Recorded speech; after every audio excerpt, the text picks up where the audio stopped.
Assalamualaikum warahmatullahi wabarakatuh. Waalaikumsalam warahmatullahi wabarakatuh.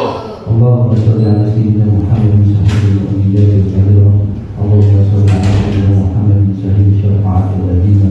Allahumma sholli ala sayyidina Muhammadin wa ala alihi wa yang sama-sama kita hormati guru kepala sekolah Sekolah Negeri Pondok 5, Ibu Siti Tarwiyah SPDM, yang sama-sama kita hormati Bapak Wakil Kepala Sekolah Sekolah Timur, Bapak Pastor SPDM, yang saya hormati Bapak Ibu Guru, yang mudah-mudahan Bapak Ibu Guru semuanya, Pak Pastor kita bersehat, bermanfaat yang berkah yang bermanfaat di dunia dan akhirat. Amin.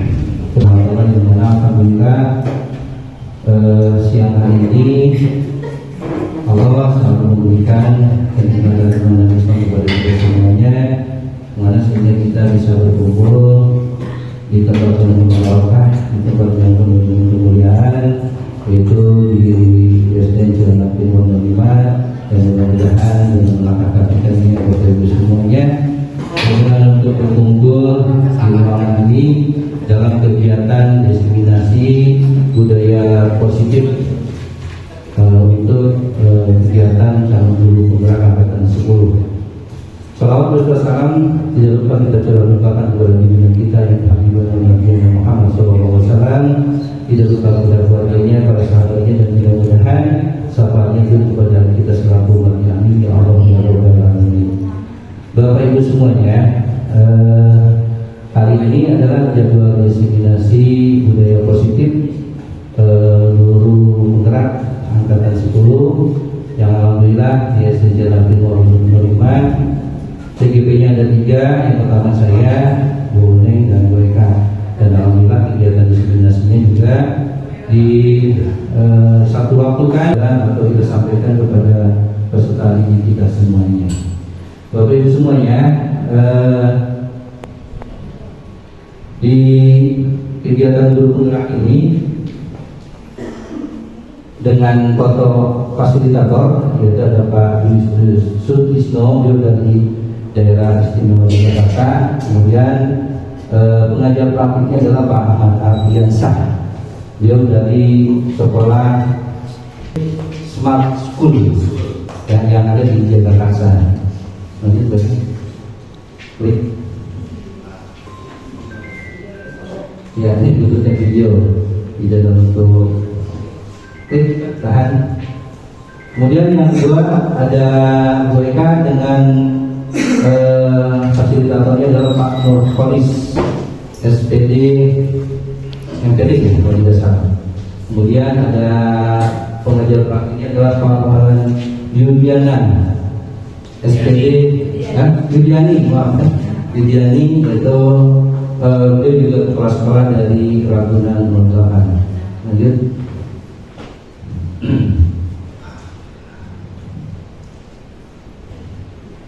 Ya, selanjutnya Bu Neng ikut dengan fasilitatornya yaitu Bu Hesti Tisnawati MPD, dengan pengajar praktiknya adalah Pak Luhung yang bodoh MPD. Beliau dari mana Bu Neng? Bu Hesti dari Jogja, Pak Luhung dari SMA 66. Ya. Begitu perkenalan awal, perkenalan dari fasilitator dan pengajar praktik kami. Lanjut, boleh mereka. Nah, baik. Sebelum kita lanjut,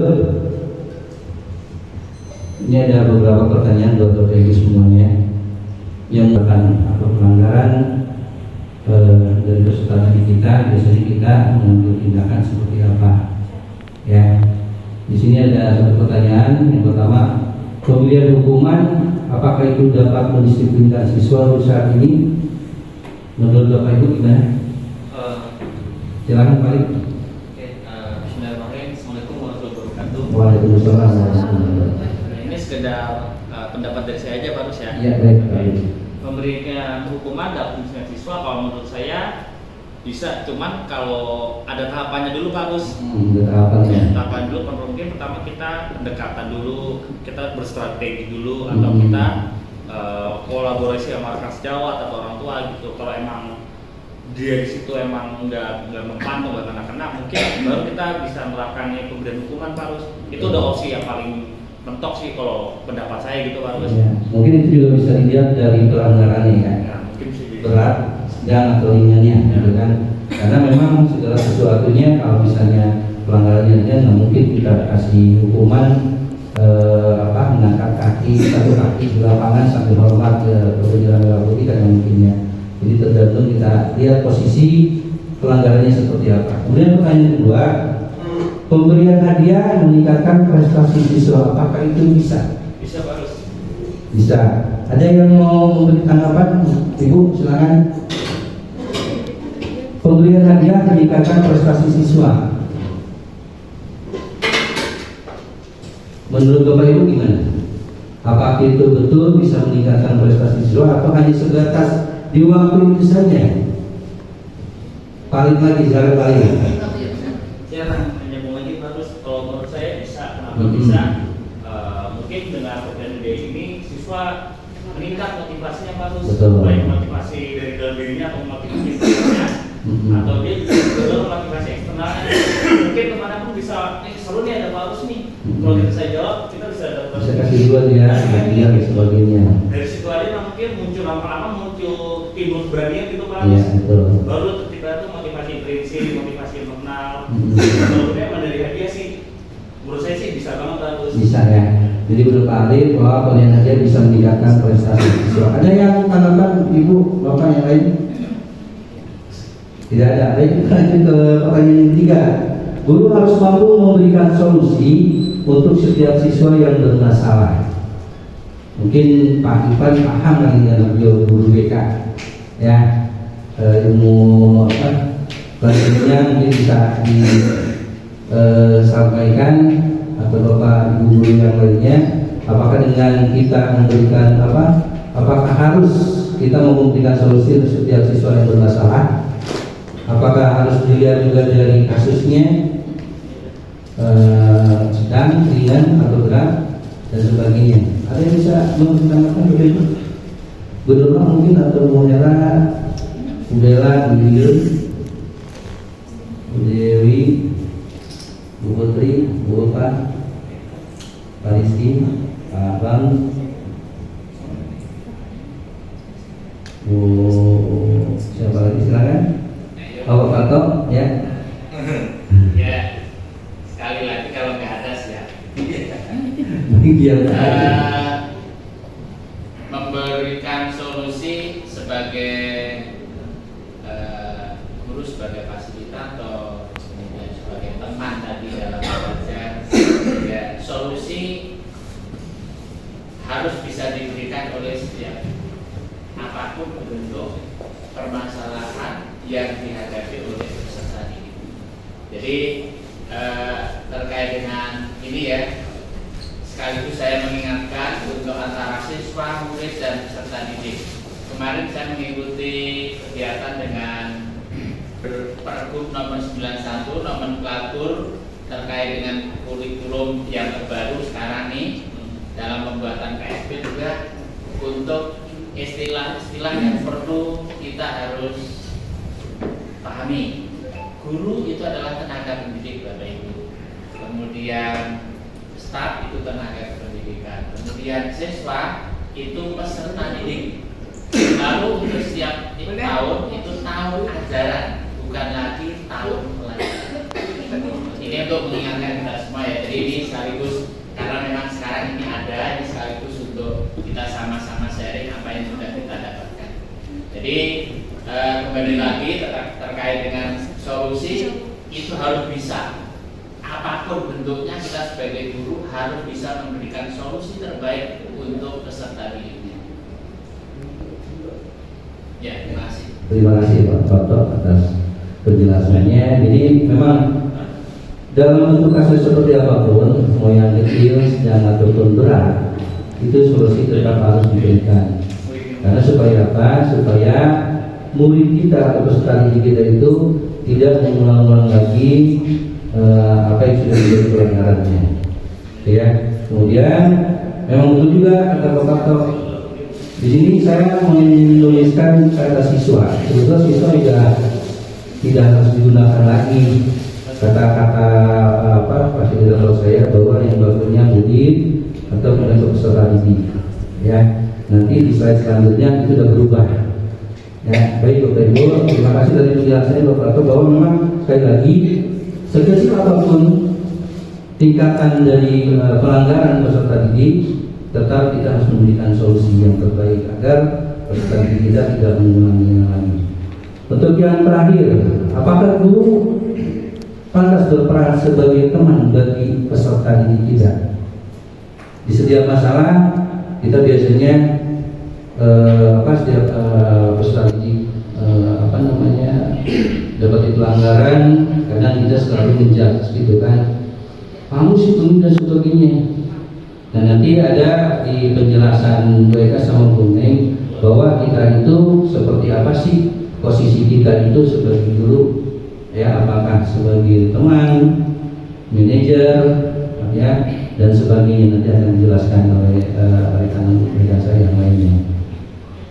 Menurut Bapak Ibu guru, apakah kita harus berperan sebagai teman untuk peserta didik kita di saat peserta didik kita itu kedapatan melaksanakan pelanggaran?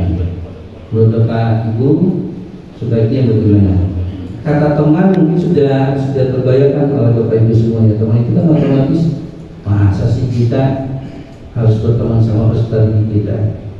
Ya, nggak mungkin kayaknya. Nah, menurut Bapak Ibu guru gimana? Ada yang bisa memberi tanggapan? Kalau bisa dengan Pak Ali dengan Pak Harto.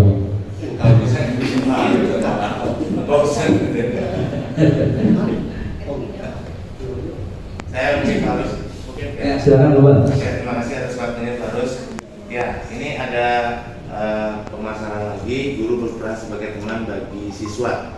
Kita lihat memang di kondisi sekolah itu ada banyak permasalahan yang kita bisa lalui, ya, dan antaranya adalah dari satu peserta didik ke peserta didik yang lain. Nah, ini ada beberapa peran yang perlu kita menjelma lah seorang guru itu menjadi seorang yang multi talent, ya, seperti sebagai teman sejawat atau yang lainnya.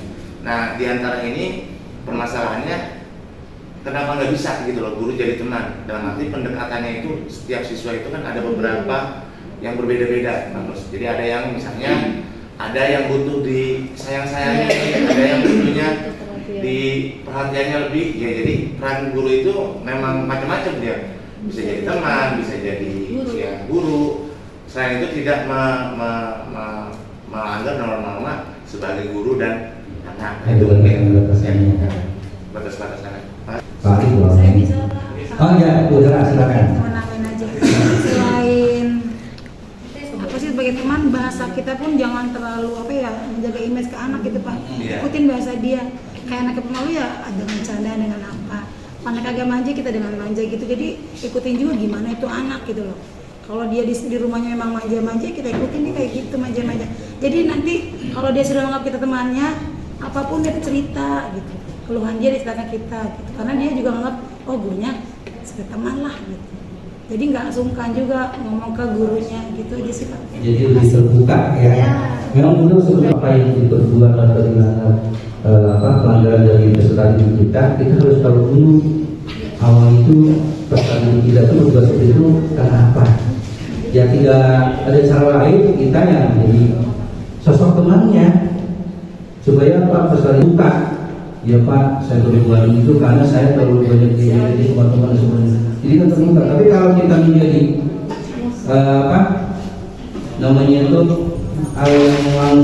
langsung hakimi gitu kan, kamu sih berbuat itu sama memarahi sebagainya. Yang ada malah nggak.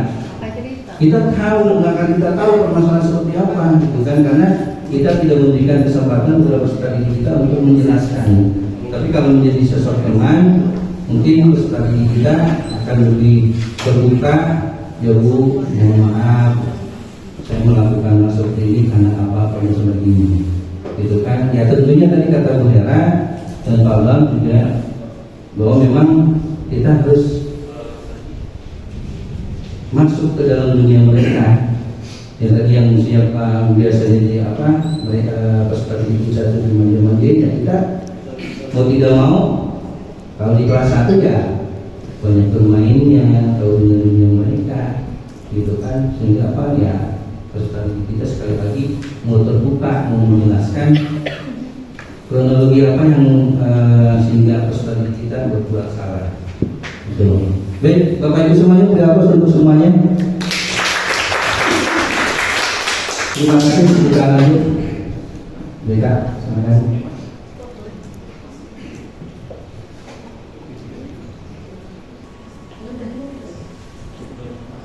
Bapak Ibu semuanya, hari ini kami, saya, Bu Neng dan BK akan menyampaikan beberapa konsep ini untuk menciptakan budaya positif. Ada 6 budaya positif. Yang pertama ada disiplin positif, motivasi perilaku manusia, ada keyakinan kelas atau sekolah, kemudian ada kebutuhan dasar manusia, ada posisi kontrol seorang guru, dan segitiga restitusi. Nah, yang paling senengnya itu ada di keyakinan kelas, kebutuhan dasar manusia, posisi kontrol, dan segitiga restitusi. Karena itu biasanya yang menuntut kita untuk setiap harinya berperan seperti apa sih kita dengan peserta didik kita. Ya, lanjut next, Bu. Ya.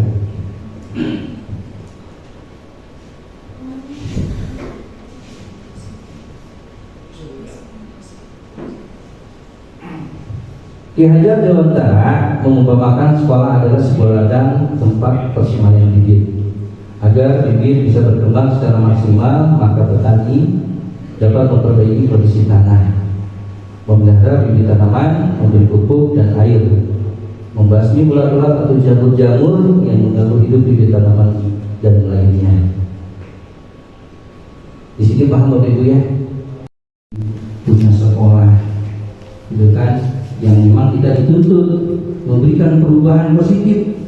Perubahan positifnya ya tiap tahun harus terus meningkat walaupun berproses atau bertahap. Ya, next mereka. Ki Hajar Dewantara, nah kembali lagi. Saya menyampaikan ide positif Bapak Ibu. Nanti ada disiplin positif. Bertujuan untuk menciptakan lingkungan positif serta mendukung murid menjadi pribadi yang bahagia, mandiri dan bertanggung jawab serta sesuai dengan filosofi Ki Hajar Dewantara. Apa sih filosofi Ki Hajar Dewantara Bapak Ibu? Ingarso, mangun, keturi, maksudnya seperti apa itu? Di depan memberi sibukkan balik. Boleh saya? Boleh, Bapak Tahu. Tepukan Bapak Tahu. Ya, memang luar biasa 3 kalimat sakti yang dimiliki KHD. Jadi makanya semua apa yang dilakukan terkait dengan pembelajaran harus mengajar kepada 3 kalimat tersebut. Singkatnya adalah yang pertama adalah engarso sum tulodo. Engarso itu di depan, tulodo itu contoh. Kita sebagai pendidik kita harus mampu menjadi contoh, harus mampu mencontohi setiap perilaku kita apapun dalam kehidupan kita terhadap tidak hanya peserta didik, apa yang ada di sekitar kita. Kemudian yang kedua itu adalah mau apa dulu Bapak Ibu? Pengen mana dulu? Ya. Yang kedua adalah engmadyo mangun karso. Kalau tadi ngarso itu di depan, madya itu tengah. Sebagai seorang pendidik kita harus bisa ngomong anak-anak kita. Kita harus bisa tadi seperti yang disampaikan di awal tadi, kita harus memiliki multi peran. Peran apapun bagi seorang guru harus bisa. tidak hanya menjadi contoh, harus juga mencontoh, dan harus juga anak itu mungkin juga menjadi contoh. Jangan terlalu mengedepankan ego sektoral kita bahwa kita guru, anak-anak harus nurut pada kita, ya kan? Kita tidak menutup kemungkinan bahwa anak-anak kita untuk saat ini harus banyak dicontoh, Bapak Ibu. Ya. Jadi bahwa posisi kita memang sebagai guru, tetapi faktanya adalah bahwa anak-anak pun juga menjadi guru-guru kita, terutama adalah seputar lingkungan pembelajaran anak-anak. Jadi kita harus bisa berada di tengah-tengah untuk mengayomi, mengawal pembelajaran kita terhadap anak-anak kita dan mendukung juga. Kemudian yang terakhir itu adalah tuturi handayani. Sebagaimana arti kata tersebut bahwa tuturi itu adalah mengikuti. Mengikuti itu nggak mungkin berada di depan, adanya di belakang. Kita harus mampu melihat secara menyeluruh anak-anak kita, lingkungan anak-anak kita di dalam membelajarkan anak-anak kita, sehingga kita tahu anak itu maunya apa, anak itu beloknya kemana, dan lain sebagainya. Hanya sebagai penjelasan sempit saja atau sedikit saja terkait dengan 3 kalimat sakti tersebut. Itu terkait dengan filosofi yang luar biasa yang dicanangkan oleh Menteri Pendidikan pertama kita, Gajah Wisanto. Itu aja sih. Terima kasih Bapak. Saya lagi biar untuk Bapak. Jadi itu memang Bapak Ibu semuanya, sekali lagi bahwa kita sebagai tenaga pendidikan dan pendidik atau sebagai guru yang pasti di antara peserta didik kita banyak yang mengikuti atau mencontohkan apa yang sudah menjadi kebiasaan kita dari cara berbicara, dengan sifat kita, dari pakaian, rambut, gaya dan sebagainya. Hal sekecil itu pun kalau memang kita menyampaikannya dengan baik, gitu kan, anak suka. Yang bukan sifatnya akademik seperti tadi yang saya sebutkan, dari gaya bicara kita, gitu kan, jalan kita kadang-kadang anak tuh mengidolakan. Nah, makanya dari itu ya memang sekali lagi betul kata Bapak Parto bahwa segala sesuatunya apalagi yang sudah disampaikan dengan filosofi dari Wandara, bahwa kita harus menjadi contoh, menjadi teman yang bisa membuat peserta didik kita nyaman dalam belajar, tidak ada keterpaksaan dan sebagainya, gitu kan. Dan nantinya sesuai dengan tujuan dari awal kurikulum kita, yaitu adalah pembelajaran berpusat kepada peserta didik. Kemudian salah satu tanggung jawab seorang guru adalah bagaimana menciptakan suatu lingkungan positif yang terdiri dari keluarga sekolah yang saling mendukung, saling belajar. Kita pun walaupun sebagai guru tetap kita harus belajar sepanjang hayat. Kemudian saling bekerja sama, berkolaborasi dengan teman sejawat. Dengan murid pun kita harus berkolaborasi sehingga tercipta kebiasaan-kebiasaan baik atau positif. Jadi kebiasaan-kebiasaan baik akan tumbuh menjadi karakter-karakter baik buat di sekolah, dan pada akhirnya karakter-karakter dari kebiasaan-kebiasaan baik akan membentuk sebuah budaya positif. Next, boleh. Nah, dari konsep-konsep budaya positif, perubahan paradigma belajar disiplin positif, diantaranya ada motivasi perilaku manusia, hukuman atau penghargaan.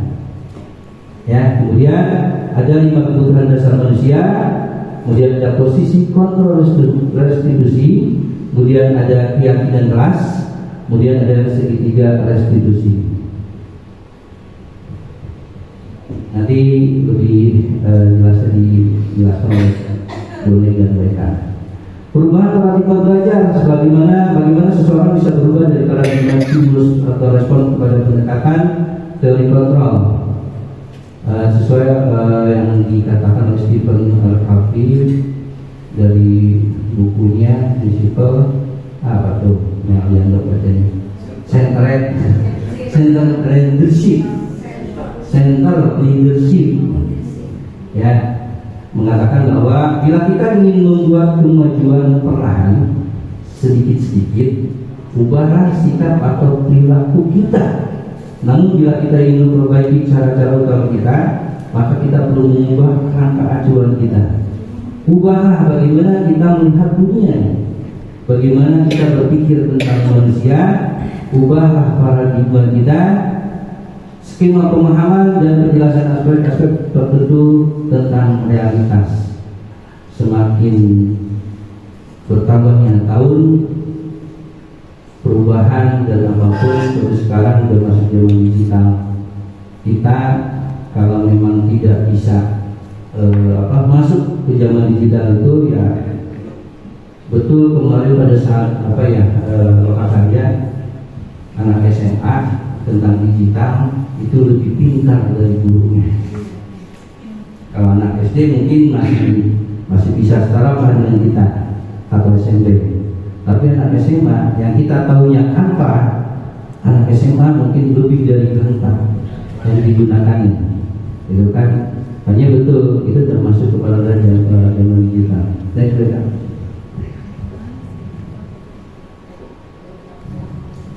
masih banyak karena materi saya banyak. Perubahan paradigma belajar lagi William Glasser dalam kantor teori yang kemudian hari berkembang dan dinamakan choice theory, meluluskan beberapa miskonsepsi tentang makna kontrol. Ya, diulang-ulang. Ilusi bahwa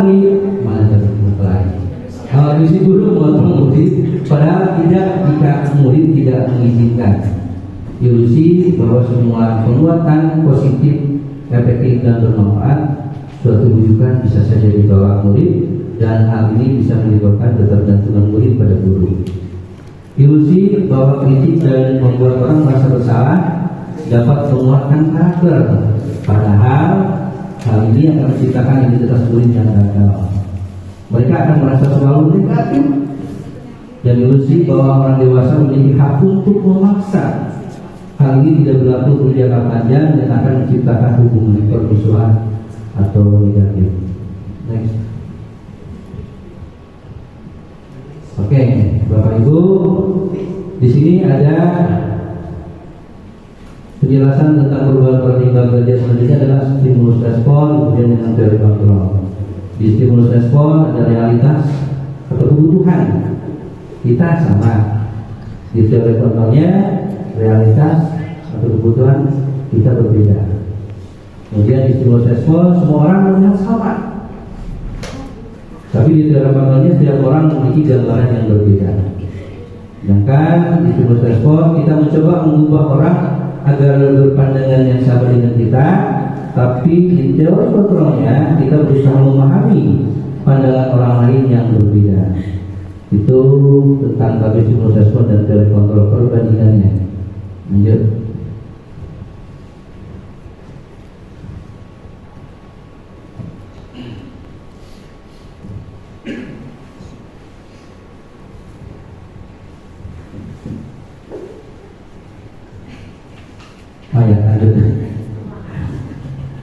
Di stimulus respon selanjutnya ada orang lain bisa mengontrol saya. Jadi di stimulus respon selanjutnya saya bisa dikontrol orang lain. Tapi di teori kontrolnya adalah hanya kita yang bisa mengontrol diri kita sendiri. Dan selanjutnya di stimulus respon saya bisa mengontrol orang lain. Di teori kontrolnya Anda tidak bisa mengontrol orang lain. Selanjutnya di teori selanjutnya stimulus responnya pemaksaan ada pada saat tujukan gagal. Pada saat tujukan gagal baru kita ada pemaksaan. Kamu harus bisa. Tapi di teori kontrolnya kolaborasi dan konsensus menciptakan pilihan-pilihan baru yang sulit. Dan selanjutnya di stimulus respon ada model berpikir menang atau kalah. Sedangkan di teori kontrolnya model berpikir menang dan menang. So, next.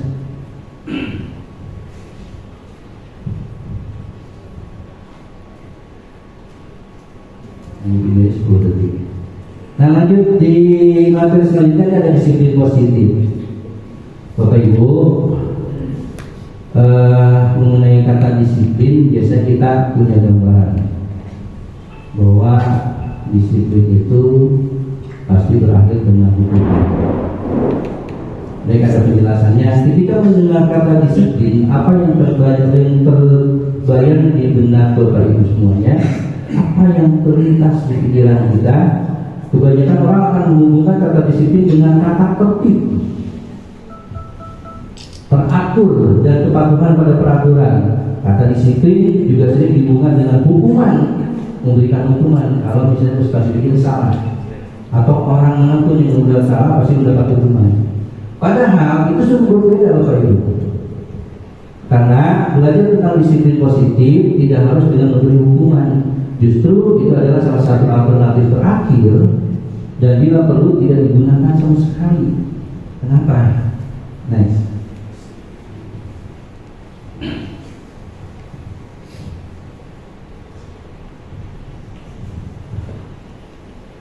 Contoh misalnya Bapak Ibu, menggunakan helm itu masuknya kemana?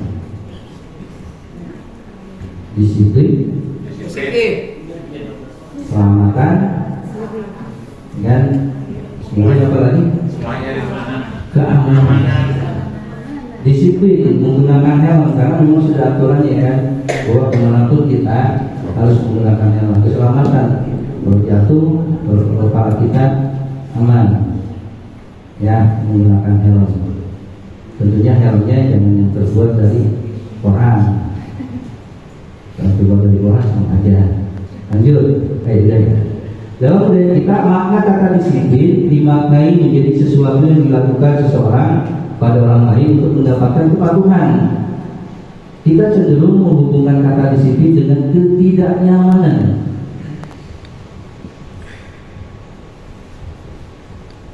Artinya, kayaknya kalau bekerja dengan instansi yang banyak disiplin nggak bebas, jadi tidak nyaman kan? Ya, saya pernah berbicara ke teman-teman saya Pak Malia. Saya pernah bekerja di salah satu minimarket seperti apa, yang mana para pekerjanya itu, penjaga tokonya itu nggak boleh merokok. Yang udah terbiasa merokok kan berpikir, aduh kerja di sini nggak bebas banget.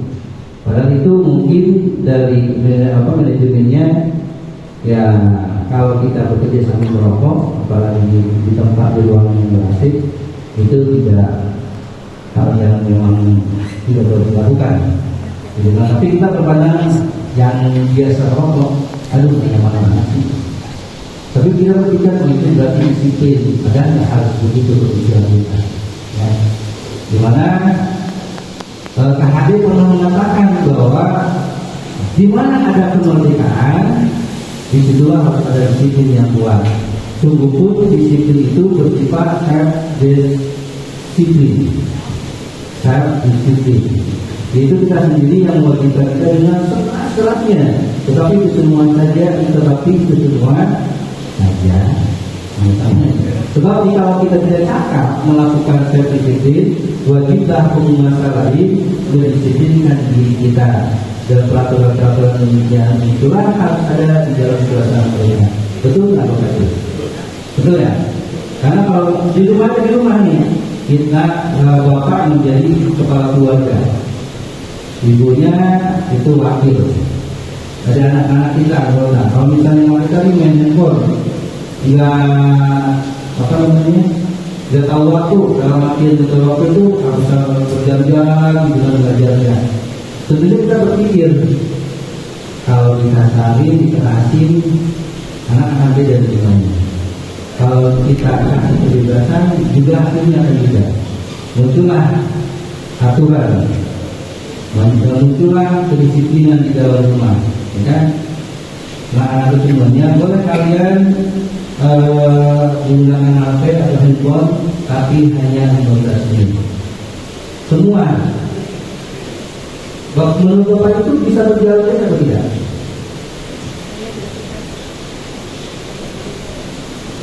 Nah, misalnya nih, kita memberi sebuah aturan, ya, membuat sebuah aturan pada anak-anak tidak di rumah belum. Nah, kalian menggunakan handphone hanya 15 menit saja. Selanjutnya kalian maju belajar. Itu berjalan tidak seperti dengan itu. Bisa diterapkan Bapak Ibu.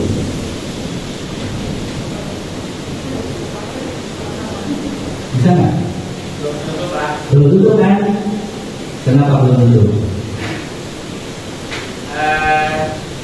Dalam kebiasaan, utamanya dalam kebiasaan disiplin, contoh itu sangat penting. Bagaimana anak bisa tahan nggak pakai HP, sementara di depan kita bapak ibunya begini main HP. Itu ini yang terjadi fakta bapak ibu. Sehingga sinergi dari seluruh unsur untuk mendisiplinkan suatu hal itu sangat penting. Tidak hanya di per item kayak susah, apalagi saat ini. Ya, terima kasih Bapak. Betul sekali. Memang jawabannya itu akan sulit. Di tingkatan yang paling sedikit di keluarga, anaknya satu misalnya. Wah, saya aja kecil. Itu kalau melihat ibunya baru megang HP itu harus ditarik, diambil. Ibunya marah, bilang dong yang baik-baik kalau ngambil. Ibu, aku pinjam yang handphonenya, dikasih kan. Jadi jangan lama-lama ya, ya. Saya lihat, wah, 15 ini, 20 ini. Adik nggak boleh ngomong HP, lagi kan. Bisa dengan baik ya terlaksana, kita bisa melarang. Tidak, betul Bapak. Kalau kita ini yang depan anak-anak, tapi toh bukan YouTube dan sebagainya. Begitupun di sekolah. Ya, begitu di sekolah. Walaupun kita punya alasan sebagus apapun, saya di sini kalau bawa laptop, saya simpan aja di HP.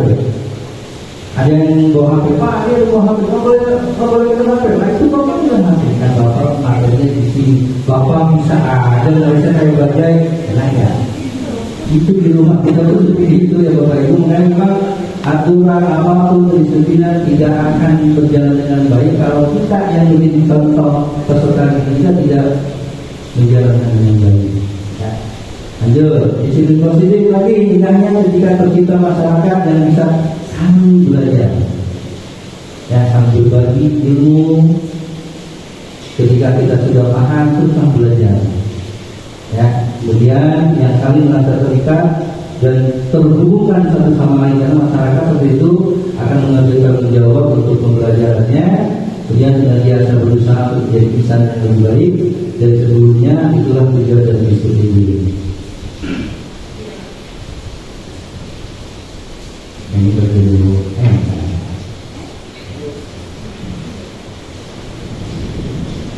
Nah ini disiplin positif. Nah ini ya. Nah itu apa? Lanjut. Menurut kajian Dewan Tara maupun yang dosen merupakan pakar pendidikan mengartikan disiplin sebagai bentuk kontrol diri, yaitu belajar untuk kontrol diri agar dapat mencapai suatu tujuan mulia. Tujuan mulia di sini mengacu pada nilai-nilai atau prinsip mulia di dalam seseorang. Kita namakan nilai-nilai tersebut sebagai nilai-nilai kebajikan yang universal. Nilai-nilai tersebut bersifat universal dan lintas bahasa, suku bangsa, agama maupun latar belakang, mengglobal, menyeluruh. Ya. Lanjut. Tadi ada dua disiplin positif terkait dengan nilai kebajikan universal.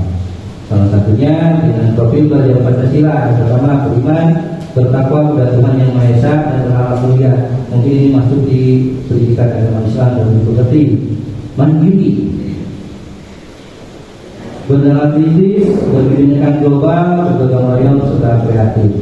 Kemudian di program leaders program atau PF dalam sikap murid yang bertoleransi mengatakan bahwa ada beberapa poin yang dapat diambil berkaitan dengan disiplin positif. Yang pertama rasa hormat, ya. Kemudian integritas, mandiri, menghargai, antusias, empati, pengetahuan, bukan kepo dalam artian urusan orang ya. Kemudian kreativitas, kerjasama, percaya diri dan bagaimana. Dapat mungkin satu ini masih lama. Selanjutnya disiplin positif terkait dengan kebaikan nilai sosial yang menunjuk seumur hidup dan keterampilan hidup baik kaum kebiasaannya. Lanjut keterampilan hidup satu ada beberapa poin dan 5 poin dari keterampilan hidup. Yang pertama dapat dipercaya, lurus hatinya lurus, kayak baru. Kemudian pendengar yang aktif, tapi jangan hanya mendengar aja, tapi harus aktif. Pendengaran aktif itu dalam arti kita mendengar, kita bisa memberikan memberikan umpan balik ya, atau refleksi. Kemudian tidak merendahkan orang lain, dan yang paling terakhir memberikan yang terbaik dari diri. Kemudian dari petunjuk hidupnya ada 18 poin. Peduli ini sebetulnya menyambung ya dari profil Pancasila, kemudian keamanan hidup, kemudian yang untuk hidup, ada peduli, penalaran, bekerja sama, kemudian ada keberanian, sama ada pengetahuan, ada usaha, kemudian keluasan atau fleksibilitas, kemudian mampu berorganisasi, kesabaran, keteguhan hati, penghormatan, kemudian selanjutnya memiliki rasa humor, kemudian berinisiatif, kemudian ada integritas, ada pemecahan masalah, ada sumber pengetahuan, kemudian tanggung jawab serta persahabatan.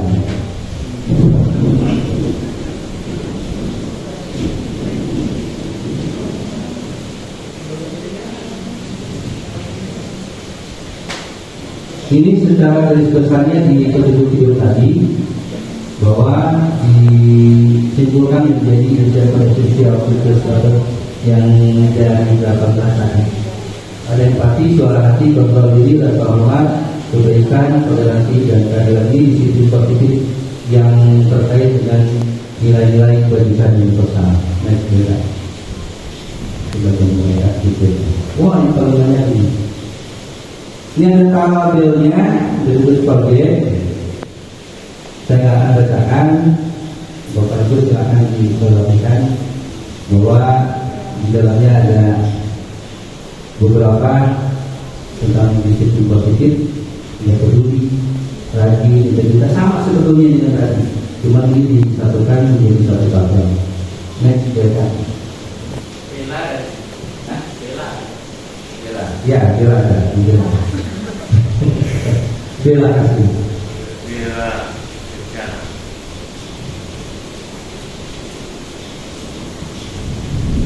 Selanjutnya ada teori motivasi perilaku manusia atau hukuman dan penghargaan. Itu tahu nanti saya lupa. Dia mereka ini. Perilaku manusia ada hukuman, ada penghargaan. Saya berikan contoh ya. Ketika saya memberi memberikan kuis, Anda semuanya Bapak akan memberikan 3 kuis. Siapa yang bisa menjawab akan Bapak kasih dulu. Saya nggak lihat tuh. Yang penting di satu tangan saya ada permen api dan permen itu apa-apa. Permen. Biasanya begitu kan. Kalau dulu saya bawa kopi. Cuman kayaknya kalau kopi anak-anak terlalu banget, saya bersih kasihan aja begitu lagi. Nggak tahu mungkin nggak terbeli, saya yang rumah. Jadi gini Bapak Ibu, ketika saya memberikan kuis, 3 pertanyaan, satu anak bisa menjawab. Ke depan saya kasih benar. Siapa yang bisa menjawab berapa jumlah asmaul husna? Silakan ke depan. Saya Pak, dia ke depan. Berapa jumlahnya? 99. Betul Pak, betul. Saya kasih. Nah, kemudian di pertanyaan kedua, itu juga betul saya kasih. Nah, ketika kuis yang ketiga, si anak ketika menjawab, permennya habis. Si anak tersebut tetap sedia, senang atau sedih? Sedih. Karena apa? Hadiah dari saya tidak bisa dididik karena waktunya habis. Berarti kalau seperti itu, niat siswa kita untuk menjawab pertanyaan atau kuis kita karena apa? Ada reward kan? Ada reward, ada hadiah dan sebagainya. Dan nanti kita umumkan bahwa hadiah itu tidak selalu bisa memberikan hal positif buat peserta didik kita, tapi ada juga yang bisa menyampaikan ke hal negatifnya. Ya, nanti kita lihat. 3 motivasi perilaku manusia. 1, untuk menghindari ketidaknyamanan atau hukuman. Otomatis kita hidup jangan sampai membuat pelanggaran agar tidak dihukum, gitu kan? Atau tidak disebut orang yang tidak disiplin. Yang kedua, untuk mendapatkan imbalan atau penghargaan dari orang lain. Oh, saya nanti pasti mendapatkan hadiah dari guru saya, kan gitu. Ya, walaupun memang efeknya bagus, ada motivasi gitu kan, ada tujuan, tapi nanti efek akhirnya akan berbeda. Kemudian ketiga, untuk menjadi orang yang mereka inginkan dan menghargai diri sendiri dengan nilai-nilai yang mereka percaya. Yang satu kedua itu motif eksternal, tapi yang ketiga itu masuk ke motif internal dalam dirinya. Ya, nah di sini ada hukuman dan penghargaan. Hukuman artinya bersifat tidak terencana atau tiba-tiba. Anak atau murid tidak tahu apa yang akan terjadi dan tidak dilibatkan. Hukuman bersifat satu arah dari pihak guru yang memberikan, dan murid hanya menerima satu hukuman tanpa melalui satu kesepakatan atau pengarahan dari pihak guru, baik sebelum atau sesudahnya. Hukuman yang diberikan bisa berupa fisik maupun psikis. Murid, anak, peserta didik disakiti oleh suatu perbuatan atau kata-kata berbunyi. Misalnya, betul? Betul? Bukan gitu. Embul. Kalau Malaysia apa? Dibul. Kalau itu udah biasa. Ya, tapi anak-anak ada walaupun gendut, ada yang senang terima, emang gue gendut, gue gak mau ngapain. Ada yang begitu, dan ada yang nggak senang, jadi coba tunjuk padahal kamu gue gitu kan. Dasar lo ganteng, senang apa sedih? Itu beda lagi ya. Itu kalau kata-katanya enak, dan telinganya akan berbeda. Kemudian dalam pemberian penghargaan oleh para termotivasi itu bertanya, apa yang akan saya dapatkan apabila saya melakukannya? Pernah itu terjadi ketika saya mau seleksi anak-anak untuk lomba peta. Nah, kamu bisa mau di sekolah. Hadiahnya apa Pak? Nah, belum apa-apa sudah hadiah. Ya, karena lu terbiasa pandangannya dalam pikiran seperti itu. Mereka melakukan tindakan untuk mendapat pujian dari orang lain yang menurut mereka penting dan mereka melakukan dalam dunia berkualitas mereka. Mereka juga melakukan sesuatu untuk mendapatkan hadiah, pengakuan atau nilai pribadi ini juga bersifat eksternal. Ini bagi mereka.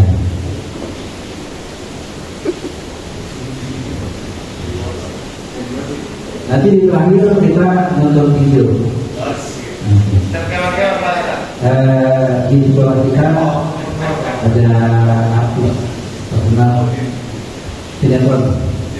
Selanjutnya motivasi perilaku manusia. Tadi ya dokumen tadi menjadi tidak nyaman hukuman, mendapat imbalan atau penghargaan, dan kecil masa ibu dari orang yang baik saat diinginkan.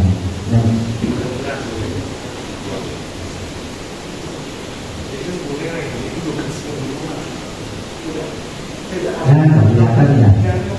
Saya kalau bingung kelihatan nggak? Ya. Jadi di luar aja. Ya.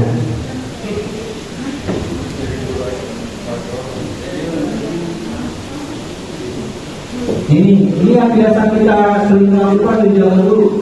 Bapak Ibu ya, konsekuensi atau hukuman. Mencatat 100 kali di dalam kalimat itu pernah saya lakukan kemarin itu. Kelas 4D. Tercatat Bismillah 50. Ya Pak, pukul Pak. Saking mudah sulitnya diapa-apain. Bila kamu menulis Bismillah. Bismillahirrahmanirrahim 50. Baru 2, wah ngobrol lagi. Ya, kemudian lari mengelilingi lapangan basket 2 kali karena perlambatan di sekolah dulu gitu ya. Ini zaman saya ngalamin tidak terlambat lari kita berapa kali mengelilingi lapangan. Bapak Ibu masih mengalami dulu? Iya, kalau sekarang sudah nggak ada ya. Sekarang sudah nggak ada. Walaupun di beberapa sekolah masih ada. Membersihkan coretan yang dibuat dengan meja tulis. Di meja biasanya anak itu kalau pakai kayu, tapi kadang-kadang susah ya membersihkannya. Pensil pun seperti itu. Kemudian murid meminta untuk push up 15 kali karena tidak menggunakan masker atau melanggar yang lainnya. Ini pasti jatuhnya di pelajaran sekolah. Kamu mengerjainnya push up setengah kali. Siapa? Lanjut, berdiri di depan kelas sambil mengangkat kaki satu, begini ya. Ada yang begini. Saya juga mengalami ini. Karena tidak bisa menjawab pertanyaan. Saya nggak bisa pembagian waktu itu kelas 3 SD. Angkat kaki satu, kaki sini, itu terang. Kemudian saya juga membersihkan meja karena merusak pensil teman. Kalau ini jarang. Ya, kecuali pesantren masih ada. Artinya itu sebetulnya dibeli tapi efek jerah itu sebetulnya agak sulit untuk sampai lebih baik lagi untuk anak zaman sekarang ya. Kemudian lari keliling lapangan karena terlambat 10 menit tanpa jalan PJOK ya seperti itu. Atau enggak pas upacara hormat ya, hormat bendera. Naik bendera.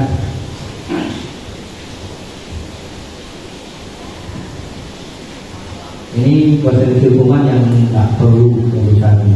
Dan biasanya kalau ada foto saya itu terakhir. Dihukum oleh penghargaan, tadi yang saya bilang. Walaupun ada sisi baiknya peserta didik kita diberikan penghargaan, tapi ada hal yang memang tidak baiknya, artinya dihukum oleh penghargaan. Ketika siswa kita kasih penghargaan, kayak tadi, reward. Saya mau dikasih hadiah kopi sama Paulus gitu kan. Tapi pelajaran lain yang nggak dikasih reward itu nggak mau. Karena tujuannya kan yang itu berbeda. Pengaruh jangka pendek dan jangka panjang.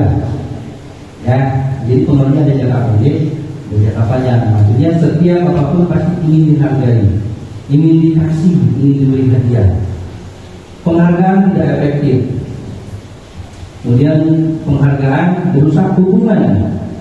Ketika si anak tersebut sudah tidak bisa dikasih reward lagi, temannya yang bisa itu udah ya dia yang dapat, ya dia lagi yang dapat. Artinya kadang-kadang hubungannya terpecah karena hal seperti itu. Penghargaan mengurangi ketepatan. Artinya tidak setiap apa yang kita berikan reward atau hadiah itu tepat waktunya. Ya, kemudian penghargaan mengurangi kualitas. Nah ini di suatu masa peserta didik kita yang biasa menjawab nanti di waktu yang akan datang belum tentu. Ya, karena orang yang memberi pertanyaan juga beda, pertanyaannya juga nggak sama. Ya, kemudian itu bisa mengurangi kualitas, juga mematikan kreativitas. Penghargaan bisa mendukung. Kemudian motivasi dari dalam diri itu ada dalam diri orang tersebut, bagaimana menaruh penghargaan tersebut baik atau tidaknya buat diri kita, itu maksudnya. Saya baikkan.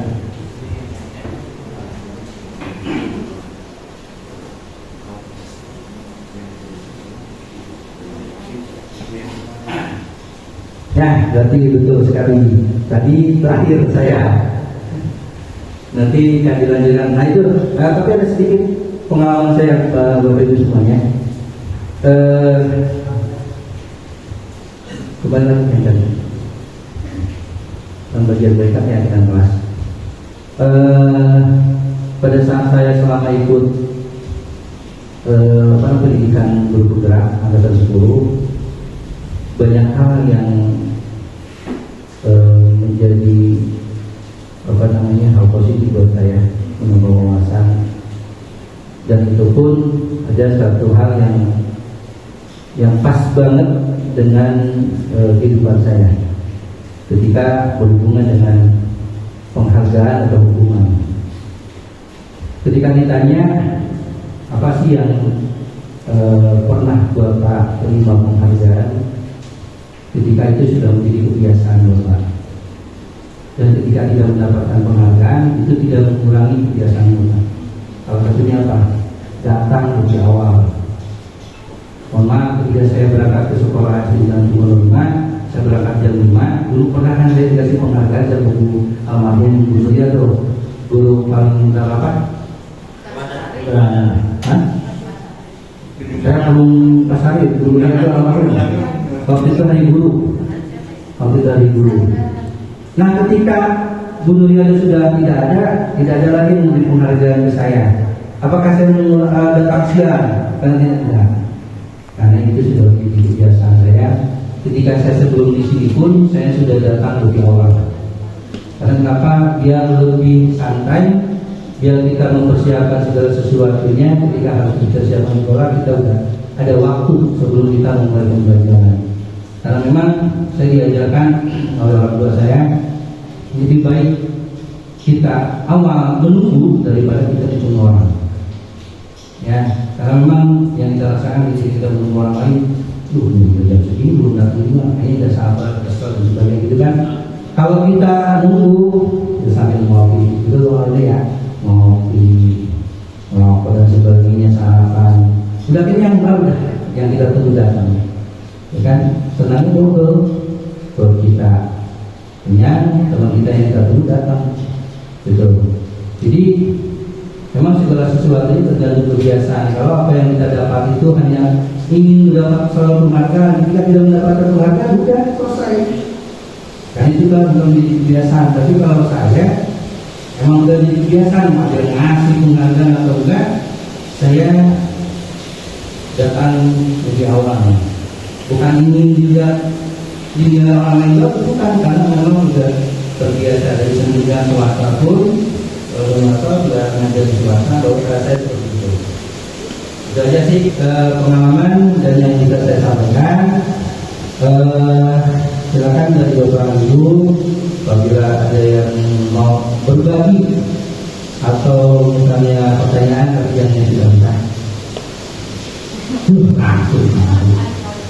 Saya baik. Beri yang berdua Bapak Ibu. Atau mau joget pakai dulu itu?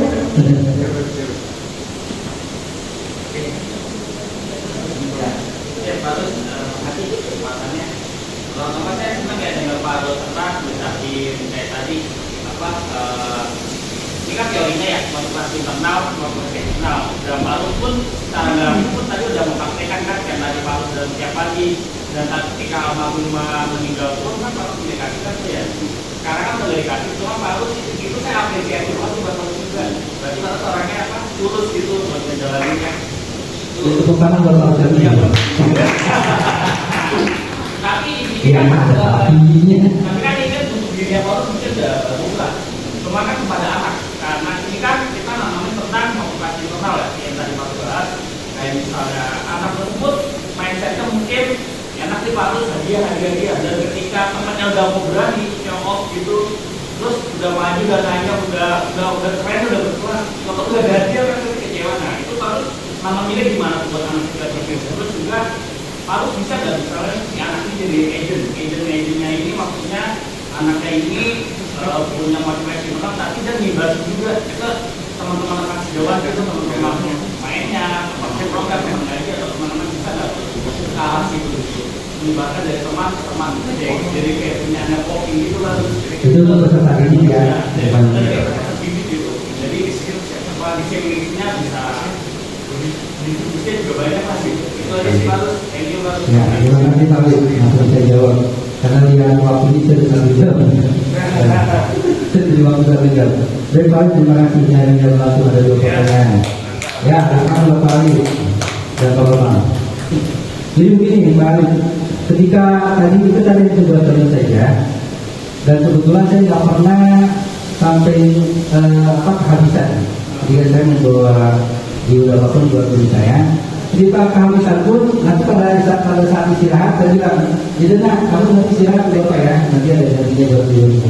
Tapi dalam artian, ya saya juga menilai ketika saya melakukan kuis tersebut, bisa terlihat mana anak yang tulus, ya kan, menjawab pertanyaan atau kuis dari saya dengan yang melihat dengan ini mendapat hadiah atau sebagainya, sama yang dulu dengan ketika saya bisa kan tahu gitu kan, saya memang bisa menjawab, teman-teman yang bisa saya bisa menjawab, tapi saya nggak melihat apa yang saya tahu tidak gitu. Nah, jadi saya suka berpikir ketika hadiah saya bisa, ya saya istirahat, saya suruh saya nanti yang nanya Anda nanti ada saat istirahat, kamu suruh dulu ke bapak, nanti ada yang baik pak. Tapi di situ ada hal lain yang kita bisa menilai dengan anak yang betul-betul niatnya ingin dapat penghargaan dan yang tidak. Kemudian selanjutnya ada salah satu contoh siswa yang jadi izin tadi ya buat teman-temannya. Contoh, ketika ada salah satu anak, setiap saya memberi kuis dan bentuk tulisan itu dengan cepat anak tersebut selalu menjawabnya. Itu adanya surat simpati, ya. Dan itu saya selalu bilang, nanti saya mau bertanya, kenapa kamu selalu tidak cepat menjawab pertanyaan atau tidak dijawabkan? Karena saya selalu mendengar dan memperhatikan apa yang berucapkan. Ketika pertanyaan yang dijawabkan juga, dan saya masih ingat, langsung saya jawab Pak. Nah itu saya langsung dikasihkan kepada teman-temannya lainnya bahwa contoh teman ini ketika ada bapak ibu guru yang sedang menjelaskan di depan, bahwa perhatikan hasilnya seperti ini. Ketika di akhir ada tulis atau pertanyaan, langsung bisa menjawab tanpa lihat buku dan sebagainya. Nah itu ada satu. Dan itu juga pada kegiatan praktik yang lainnya di pendidikan agama Islam ada beberapa kasus yang menjadi contoh buat teman-teman yang lain. Itu baru kali yang bisa saya jawab. Terus ya, jawab untuk semuanya Bapak Ibu. Baik Bapak Ibu, tolong saya ingin lihat masih tempat Bapak Ibu semua ya? Masih Pak. Apakah Bapak Ibu mengantuk?